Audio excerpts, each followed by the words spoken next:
नमस्कार मित्रांनो, वंदे मातरम. वास्तवावर बोलू काहीतरी या माझ्या शृंखलेमध्ये पुन्हा एकदा आपलं स्वागत. मी आपला मित्र राजेश वासंती साबाजी किर्लोस्कर.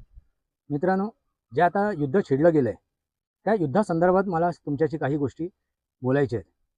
मित्रांनो, ह्या युद्धाचे परिणाम आणि दुष्परिणाम काय आहेत हे समजून घेणं आवश्यक आहे. मी कालच्या व्हिडिओमध्ये सुद्धा त्याचा उल्लेख केलेला आहे की नरेंद्र मोदीजींनी सुद्धा संसदेमध्ये ह्या युद्धाबद्दल चिंता व्यक्त केली आहे. मित्रांनो, हे जे युद्ध लढलं जाते ते लादलं गेलेलं आहे का, असाही प्रश्न उपस्थित होतो. जगावरती हे लादलं गेलं आहे का, विश्वावरती हे लादलं गेलं आहे का? नाही मित्रांनो, हे जे युद्ध आता लढलं जाते इराणच्या विरोधात, हे युद्ध लादलं गेलेलं नाही आहे. ह्याच्यामागे एक रणनीती आहे. आपण म्हणतो ना, सोची समजी रणनीती. निर्णय घेऊन विचारपूर्वक हे युद्ध लढलं जाते, ही रणनीती आहे. आणि ही रणनीती कुठली आहे तर कृष्णनीती. मित्रांनो, महाभारत हे युद्ध तुम्ही ऐकलं असाल, पाहिलं असाल. त्या युद्धामध्ये रणनीती आखली होती आणि ती रणनीती कुठली होती तर कृष्णनीती. आणि कृष्णाने हे युद्ध लढवलं होतं. तसंच हे युद्ध लढलं जाते, घडवलं जाते. मित्रांनो, तुम्ही आता प्रश्न कराल की आता हे महाभारत आम्हाला कळलं, तुम्ही म्हणताय त्याप्रमाणे, मग याचा कृष्ण कोण आहे, त्याच्यात कृष्णनीती कोणाची आहे? अर्थात मित्रांनो, आपल्या भारतवर्षाची आहे, भारत सरकारची आहे, नरेंद्र मोदीजी यांची. ही जी नीती आहे, कृष्णनीती आहे, ही भारत सरकारची. आता ही भारत सरकारची कृष्णनीती, रणनीती तुम्हाला समजून घ्यायची असेल तर हा व्हिडिओ पूर्णपणे पहा.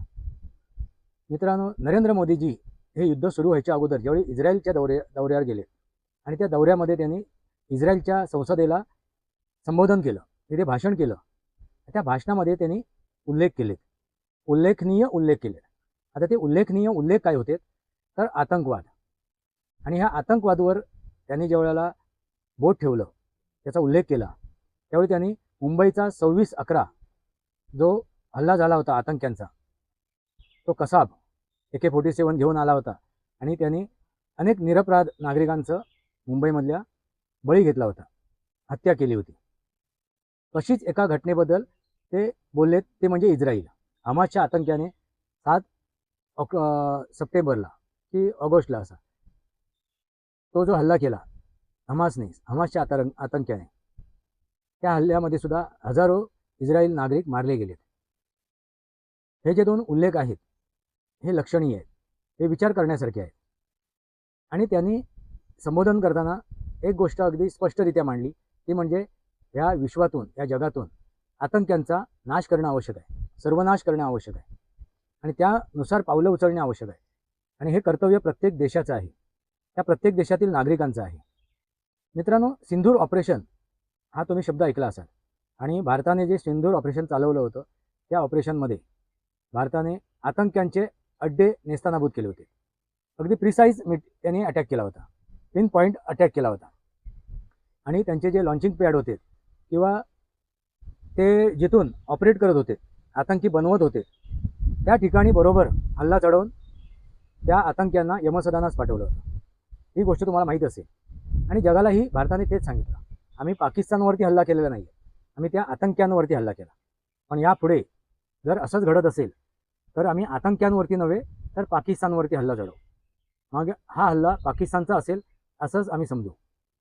हे इशारेसुद्धा नरेंद्र मोदीजी यांनी दिले होते. मित्रांनो, तसाच काहीसा हल्ला इराणवर सुद्धा करण्यात आला. आणि तो कोणी केला? अमेरिकेने आणि इस्रायलने. आणि त्यांनी पिन पॉईंट हल्ला केला आणि तिथल्या बौद्धिक आतंक्यांचा त्यांनी नाश केला. आता तुम्ही म्हणाल, आतंकी म्हणालो तर तो एखादा हत्यार घेऊन AK-47 किंवा दारूगोळे घेऊन हल्ला करतो आणि निष्पापांना मारतो. मित्रांनो, हा आतंकी आपल्याला दिसतो नजरेने, तो समजून येतो. पण जे बुद्धिजीवी आतंकी आहेत ना, ते आपल्या वक्तव्यातून, आपल्या बोलण्यातून, आपल्या विचारातून जो आतंक पसरवतात ते अधिक घातक असतात. आणि असेच ते आयतुल्ला खोमानी, घातक आतंकी, त्याने आपल्या विचारातून, आपल्या बौद्धिक क्षमतेतून, आपल्या बौद्धिक पातळीतून त्यांनी जे काय संबोधन करत होते इस्लामबद्दल, कट्टर इस्लामबद्दल, आणि त्यामुळे जे आतंकी तयार होत होते तेच घातक होते. मित्रांनो, सुशिक्षित आणि अशिक्षित असा आतंकी म्हटलं जातो. आता सुशिक्षित आतंक्यांमध्ये दिल्लीमध्ये जे घातपात घडवण्याचा प्रयत्न केला होता डॉक्टरांनी, वैद्यकीय क्षेत्रामधले, तर तुम्ही विचार करा, सुशिक्षित तो, आणि वैद्यकीय अभ्यासाचा या ज्ञानाचा वापर त्यांनी घातपात घडवण्यासाठी ते करणार होते. मग आतंकी हा सुशिक्षित असो किंवा अशिक्षित असो, तो आतंकीच आहे. आणि जिहाद पसरवण्यासाठी त्यांना तयार केलेलं आहे, त्यांची मानसिकता तयार केलेली आहे, त्यांचा ब्रेन वॉश केलेला आहे, त्यांची दिशाभूल केलेली आहे, त्यांच्या मनात संभ्रम निर्माण केलेला आहे तथाकथित धर्माचा आधार घेऊन.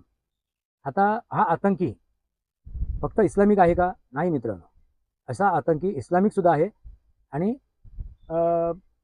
ख्रिश्चनसुद्धा आहे, ईसाईसुद्धा आहे. आणि असा ईसाई आतंकी आपल्याला भारतामधील पूर्वोत्तर या भागात दिसला. अमेरिकेचा एक CIA एजंट आणि त्यांच्यासोबत एक 7-8 युक्रेनियन नागरिक पकडले गेले, त्यांची धरपकड केली. त्यावेळेसुद्धा अशा गोष्टी उघड झाल्या. ते नक्की काय करत होते, त्यांचा काय अजेंडा होता, काय रणनीती होती, काय त्यांच्या उद्देश आणि उद्दिष्ट होती, ते असं काय षड्यंत्र रचत होते, हे हळूहळू समोर आलेलंच आहे. मग असे हे बौद्धिक आतंकी, ह्या बौद्धिक आतंक्यांचा खात्मा करण्यासाठी उचललेला हा पाऊल आहे, हे निर्णय आहे. मित्रांनो, नरेंद्र मोदीजी जाऊन आलेत इस्रायलमध्ये आणि त्यानंतर हा हल्ला झाला, पिनपॉईंट हल्ला झाला. आणि त्या हल्ल्यामध्ये ते इराणचे सर्व धर्मगुरू आणि त्यांच्यासोबत 40-45 त्यांचे सगळे सोबती मारले गेलेत, त्यांना यमसदनाच पाठवण्यात आलं. त्यावरून ती गोष्ट आपल्या लक्षात येईल. आता प्रश्न निर्माण होतोय की हल्ला हा असाच राहिला, युद्ध हे असंच चालू राहिलं तर वैश्विक एक अशी परिस्थिती निर्माण होईल, महागाई वाढेल. त्याला कारण का? तर एनर्जी, ऊर्जा. आता ही एनर्जी आणि ऊर्जा, पेट्रोलियम पदार्थ आणि LPG हे त्याचं माध्यम आहे.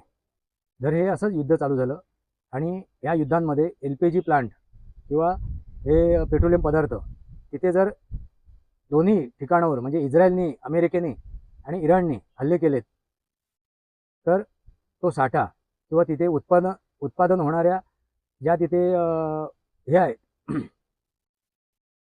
काय म्हणतात त्याला, उत्पादन करणाऱ्या तिथे ज्या विहिरी आहेत तिथे जर हल्ला केला तर त्या गोष्टी धोका संभवते. त्याच्यामुळे बरंचसं नुकसान होईल पुऱ्या विश्वाचं, जगाचं. आणि हे युद्ध असं चालू राहिलं तर आयात निर्यातीवरती सुद्धा परिणाम होईल. पण मित्रांनो, तुम्हाला भारतामध्ये पेट्रोलियम पदार्थावरती आणि LPGवरती असे परिणाम झालेले दिसत नाही आहेत. म्हणूनच मी म्हणालो ही रणनीती आहे. आणि ही कोणाची रणनीती आहे, ही कोणाची कृष्णनीती आहे हे तुमच्या लक्षात आलंच असेल. कारण भारत सरकारने, नरेंद्र मोदीजी सरकारने आधीच उपाययोजना आखल्या होत्या, आधीच त्या गोष्टीची पूर्तता करून ठेवली होती, आधीच तो भंडार गोळा करून ठेवला होता. त्याचा अर्थ हे युद्ध होणार हे नक्की होतं. तो किती दिवस चालणार हे सुद्धा नक्की आहे. त्यामुळे या पूर्वीच्या व्हिडिओमध्ये आणि त्याच्या अगोदरच्या एका ज्योतिषच्या भाकीत केलं मी, ज्योतिषशास्त्राच्या माध्यमातून. त्या व्हिडिओमध्ये मी सुद्धा उल्लेख केलेला आहे की जास्तीत जास्त एप्रिलचा 15 त्यानंतर हे युद्ध थांबलेलं असेल. त्यामुळे आपल्याला या युद्धाची झळ बसणार नाही. आपल्या देशाला, आपल्या राष्ट्राला जो साठा आहे या ऊर्जेचा, पेट्रोलियम पदार्थ आणि LPGचा, तो परिपूर्ण आहे. आणि अशात आता जहाजंसुद्धा आलेली आहेत पेट्रोलियम पदार्थ आणि LPG घेऊन. त्यामुळे हा प्रश्न उद्भवत नाही आहे. त्याची काळजी या सरकारने याचपूर्वी घेतलेली आहे. भले आणखीन 1-2 महिने जरी हे युद्ध चाललं, पुढे सरकलं, तरीसुद्धा आपल्या जनतेला, भारतीय जनतेला, भारतातील नागरिकांना याची झळ पोचणार नाही. कारण पूर्वनियोजन करून ठेवलेलं आहे. म्हणून मी म्हणालो ही रणनीती भारताची आहे. प्रत्यक्षात भारत या युद्धात उतरलेला नाही आहे. जसं महाभारतामध्ये प्रत्यक्षात श्रीकृष्ण उतरले नव्हते, त्यांनी हत्यार उचललं नव्हतं, शस्त्र उचललं नव्हतं, पण ते युद्ध घडवलं, ते कारणीभूत ठरले. त्याच्या मागचा उद्देश काय होता? धर्म आणि अधर्माची लढाई, धर्माचा विजय. तसाच काहीसा हा निर्णय आहे, हे विचार आहेत. धर्म आणि अधर्म. आणि अधर्म काय आहे तर अतिरेकी, आतंकवाद आणि त्याचा खात्मा. आणि त्यासाठी केलेला ह्या उपाययोजना, ही रणनीती, हेच ते वास्तव आहे. वास्तवावर बोलू काहीतरी हे मी तुमच्यासमोर मांडलेलं आहे. आपलं काय मनोगत आहे, आपले काय विचार आहेत ते आपण कमेंट बॉक्समध्ये लिहा. आपल्याला काय वाटते ते, हे जे काय मी विश्लेषण केलं आहे ते तुम्हाला पटते आहे का, योग्य वाटते आहे का? आणि एक आव्हान करतो मित्रांनो तुम्हाला, की आपलाही मोलाचा वाटा असणं आवश्यक आहे. आणि या देशाचे राजा आपण आहोत, नागरिक आहे. आपण निवडून दिल्यानंतर हे सेवक काम करत आहेत, मग तो पंतप्रधान असो किंवा सामान्य एखादा नेता असो. यांना आपण निवडून दिलं आहे म्हणून ते कार्य करत आहेत. राजा आपण आहोत, तर आपलीसुद्धा कर्तव्य महत्त्वाची आहे, आपलेसुद्धा अधिकार महत्त्वाचे आहेत. आपली कर्तव्य काय आहेत तर ते समजून घेणं आवश्यक आहे. आता नागरिक म्हणून पेट्रोलियम पदार्थ किंवा LPG हे वापरताना थोडीशी काटकसर करणं आवश्यक आहे, विचारपूर्वक वापरणं आवश्यक आहे. म्हणजे आपण जर जेवण बनवत असू तर त्या भांड्याच्या बाहेर त्या ज्वाळा जाऊ नये, म्हणजे त्याच्यातून 2 गोष्टी निष्पन्न होतील.